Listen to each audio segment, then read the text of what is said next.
Chúa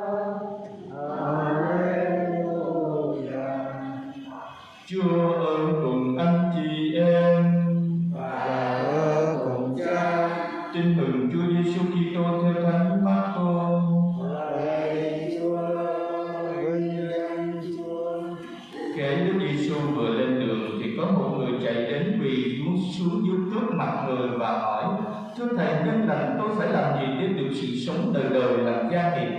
Đức Giêsu đáp: Sao anh nói tôi là nhân lành? Không có ai nhân lành cả, trừ một mình Thiên Chúa. Hẳn anh biết các điều răn: chớ giết người, chớ ngoại tình, chớ trộm cắp, chớ làm chứng gian, chớ làm hại ai, hãy thờ cha kính mẹ. Anh ta nói: Thưa Thầy, tất cả những điều đó tôi đã tuân giữ từ thuở nhỏ. Đức Giêsu đưa mắt nhìn anh ta và đem lòng yêu mến.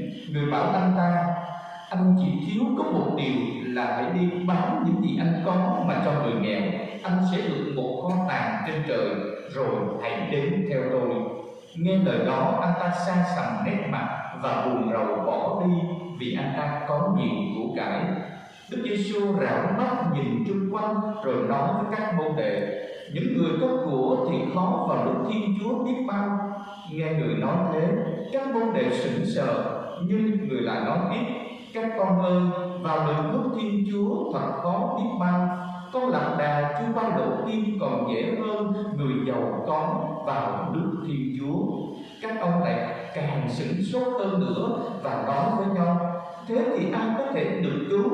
Đức Giêsu nói và nhìn vào các ông: Đối với loài người thì không thể được, nhưng đối với Thiên Chúa thì không phải thế. Vì đối với Thiên Chúa mọi sự đều có thể được. Đó là lời Chúa. Lạy Chúa Kitô, ngợi khen Chúa. Kính thưa quý bạn, chị em và cộng đoàn thân mến, bài tin mừng ngày hôm nay, Chúa Giêsu mời gọi những người theo Chúa phải chọn lựa cho mình. Một là của cải ở dưới đất này, hai là kho tàng ở trên trời. Cho nên chúng ta thấy khi một người thanh niên đến quỳ trước Chúa và nói một cách thiết tha lắm, có nghĩa là anh đang đi tìm nỗi khát khao để lấp đầy nơi cõi lòng của mình, nơi cuộc sống của anh. Anh cảm thấy có một cái gì đó đang còn thiếu, trống vắng nơi chính tâm linh của anh, nơi chính đời sống đức tin của anh. Cho nên anh khao khát điều đó. Anh đến với Chúa Giêsu, nói với Chúa Giêsu: Hãy chỉ cho con biết con đường nên trọn lành đi Chúa. Thầy chỉ cho con để có sự sống đời đời thì phải làm cái gì Thầy? Chúa Giêsu đề nghị với anh ta: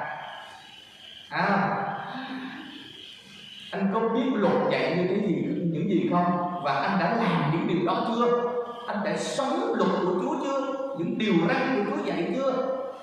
Anh trả lời một cách nhanh chóng, mạnh mẽ, xác quyết với Chúa Giêsu: Thưa Thầy, chuyện đó tôi giữ từ nhỏ rồi, chứ không phải lớn đây mới giữ.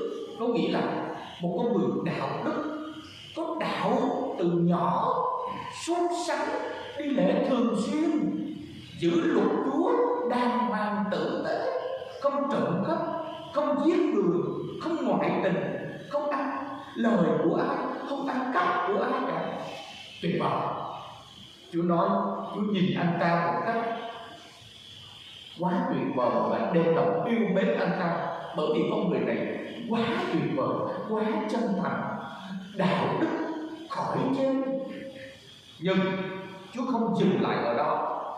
Chúa mời gọi anh ta về bán hết đi những gì anh có, cho người nghèo, cho anh chị em của mình, cho tha nhân, rồi hãy đến theo ta. Bài tin mừng nói với chúng ta: anh xa sầm nét mặt và buồn rầu bỏ đi, vì anh ta có quá nhiều của cải, quá nhiều tiền bạc, và cuối cùng anh chọn của cải, anh không chọn kho tàng ở trên trời.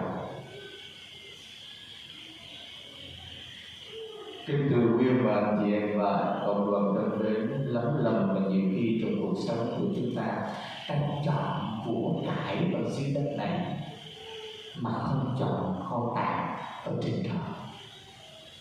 Đó là lúc chúng ta để cho tiền bạc, của cải nó làm chủ, làm chúa ở trong cuộc đời của chúng ta.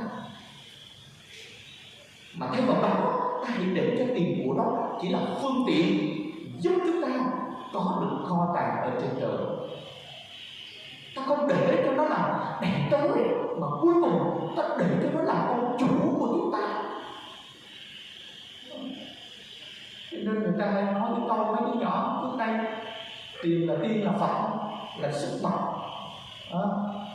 của lò xo, là thước đo của lòng người, là tiếng cười của tuổi trẻ, là sức khỏe của người già như thế. Đúng, tiền bạc rất cần trong cuộc sống của chúng ta, nhưng nếu chúng ta để cho nó làm chủ, làm chúa của chúng ta thì con chừng chúng ta sẽ không có được kho tàng ở trên trời. Và vì thế người xưa có câu nói như thế này: hoàng kim hắc thế tam nhân, nghĩa là đồng tiền không phấn không hồ, đồng tiền khéo niệm khéo tu mặt người. Đồng tiền nó giống như con dao hai lưỡi, nó có thể là ông chủ khắc nghiệt, có nghĩa là nó làm chủ làm chúa của đời mình, nó bắt chúng ta phải theo nó hết chỗ này đến chỗ khác, nó bắt chúng ta làm cái này làm cái khác, chúng ta phục tùng nó. Đấy là cái lưỡi thứ nhất. Cái lưỡi thứ hai, nếu chúng ta biết sử dụng nó thì nó trở thành một đầy tớ trung tín và tuyệt vời. Nó làm cho phẩm giá của chúng ta lên cao, bởi vì ta biết sử dụng đồng tiền. Cho nên đồng tiền nó quan trọng ở chỗ đó là tùy mỗi người sử dụng nó, có ích hay là không có ích. Đừng để cho nó lái chúng ta, đừng để cho nó làm chủ chúng ta. Chính vì đồng tiền mà gia đình tan nát, chính vì đồng tiền mà vợ chồng có sự cãi nhau hòa ở nơi gia đình của mình, chính vì cái đồng tiền mà bố mẹ con cái kình nhau hoài, lục đục nhau hoài, mệt mỏi vô cùng bởi vì cái đồng tiền. Do cách chúng ta sử dụng, do chúng ta để cho nó làm chủ gia đình của mình, nó làm chủ bản thân của chúng ta, nó làm chủ con người của chúng ta. Cho nên đồng tiền không phấn không hồ, đồng tiền khéo niệm khéo tu mặt người là như thế. Nó là một nhà hài hước. Cho nên hôm nay Chúa mời gọi chúng ta không gì khác hơn, đó là đừng để cho chúng của cải ở trần gian này nó làm chủ làm chúa của chúng ta, mà hơn bao giờ hết hãy xây dựng kho tàng ở trên trời. Đó là cách chúng ta được mời gọi sống là không ngừng tìm kiếm Thiên Chúa. Những của cải Ngài sẽ ban cho chúng ta, và đặc biệt đó là Thiên Chúa ban cho chúng ta có của ăn, của để dư dật cuộc sống của chúng ta không khó khăn, thì nên nhớ rằng Chúa mời gọi chúng ta chia sẻ với anh chị em của mình. Nếu chúng ta biết chia sẻ, biết quan tâm đến người anh chị em của chúng ta bên cạnh, chắc chắn Chúa sẽ ban cho chúng ta khắp trong ngay ở đời này. Đừng sợ chúng ta cho là chúng ta sẽ mất, đừng sợ chúng ta cho là chúng ta sẽ thiếu, mà trái lại chúng ta cho chúng ta sẽ được, chúng ta cho Chúa sẽ đòn đầy cho chúng ta. Nếu Chúa thấy cái hũ gạo ở trong gia đình của chúng ta mà nó không vơi xuống thì làm sao có chỗ để cơ thể Chúa đổ nó đầy vào. Lúc nào cái hũ gạo ở trong gia đình của chúng ta nó cũng đầy như thế thì làm sao Chúa có thể đổ nó vào được. Cái túi của chúng ta lúc nào nó cũng đầy tiền như thế, bởi vì chúng ta chỉ gom vào thôi. không biết cho thì làm sao Chúa có thể đổ đầy cái túi tiền của chúng ta được. Cho nên hãy biết chia sẻ. Cái túi của chúng ta nó vơi, cái hũ gạo của chúng ta nó vơi, thì lúc bấy giờ Chúa có chỗ để mà Chúa đổ vào chứ. Xin Chúa đến với một từ trường chúng ta hôm nay, để rồi chúng ta sống lòng tin qua việc thực hành lòng Chúa trong cuộc sống của chúng ta mỗi ngày, cho thì có phúc hơn. Và đồng thời Chúa mời gọi chúng ta biết quan tâm, biết chia sẻ đến anh chị em của mình, đặc biệt những người thân yêu của chúng ta, đều chính gia đình của mình.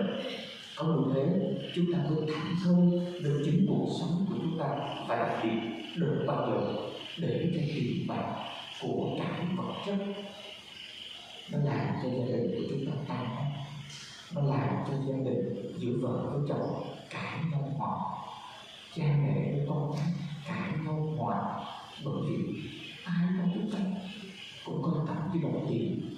Tôi chỉ chúng ta đừng quan trọng đó, mà hãy coi trọng nhau giữa vợ với chồng, giữa cha mẹ với con cái nhiều hơn nữa. Với lòng tin đó, giờ đây đứng lên tuyên xưng lòng tin của mình.